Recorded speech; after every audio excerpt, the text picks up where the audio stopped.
Kidney ವೈಫಲ್ಯದಿಂದ ಬಳಲುತ್ತಿದ್ದ ಸಕಲೇಶಪುರದ BBM ವಿದ್ಯಾರ್ಥಿ ನಿಂಗರಾಜು ಬದುಕಿನಲ್ಲೀಗ ಬೆಳಕು ಮೂಡಿದೆ.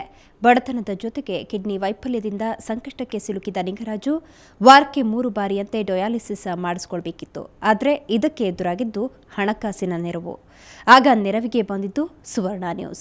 ನಿಂಗರಾಜುವಿನ ಸಂಕಷ್ಟದ ಬದುಕಿನ ವರದಿ ನೋಡಿದ 10 ಮಂದಿ ಸಹಾಯ ಹಸ್ತ ಚಾಚಿದ್ರು.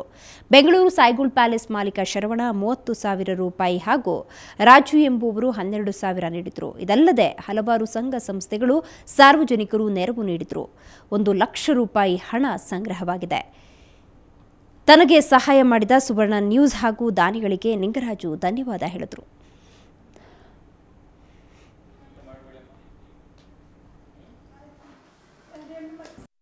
ನಾನು ನಿಮ್ಮ ಸುವರ್ಣ ವಾಹಿನಿಯಲ್ಲಿ ಈ ಲಿಂಗರಾಜನ ಹುಡುಗನಿಗೆ 2 ಕಿಡ್ನಿ ಕೂಡ ಫೇಲ್ಯೂರ್ ಆಗಿದೆ. ಅವನಿಗೆ ಆಪರೇಷನ್ ಮಾಡಬೇಕು. ಅದಕ್ಕೆ 2 ಲಕ್ಷ ರೂಪಾಯಿ ಅವಶ್ಯಕತೆ ಇದೆ. ಅವನು ಬಡ ಕುಟುಂಬದಿಂದ ಬಂದಿದ್ದಾನೆ ಅಂತೇಳಿ ಸುದ್ದಿ ನೋಡಿ ನನಗೆ ಭಾಳ ನೋವಾಯಿತು.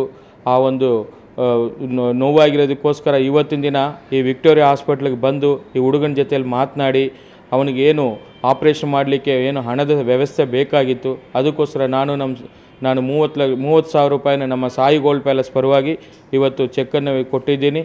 2 ಕಿಡ್ನಿಗಳು ಫೇಲ್ಯೂರ್ ಆಗಿದ್ದಾವೆ ನನಗೆ. ನನ್ನ ಟ್ರೀಟ್ಮೆಂಟ್ ಬಗ್ಗೆ ಇದಕ್ಕೋಸ್ಕರ ಎಷ್ಟು ವೆಚ್ಚ ಆಗುತ್ತೆ ಅನ್ನೋದ್ರ ಬಗ್ಗೆ ನಾನು ಸುವರ್ಣ ನ್ಯೂಸ್ನಲ್ಲಿ ಪ್ರಸಾರ ಮಾಡಿದರು. ಇದರಿಂದ ನಮಗೆ ಅಂದರೆ ಇವರು ಸಾಯಿ ಗೋಲ್ಡ್ ಪ್ಯಾಲೇಸ್ ಮಾಲೀಕರಾದಂತಹ ಶರಣ ಅವರು ಹಾಗೂ ನಮ್ಮ ಕರ್ನಾಟಕ ಜನತೆ ಹಾಗೂ ಸುವರ್ಣ ನ್ಯೂಸ್ನವರು ನಮಗೆ ತುಂಬಾ ಹೆಲ್ಪ್ ಮಾಡಿದ್ದಾರೆ.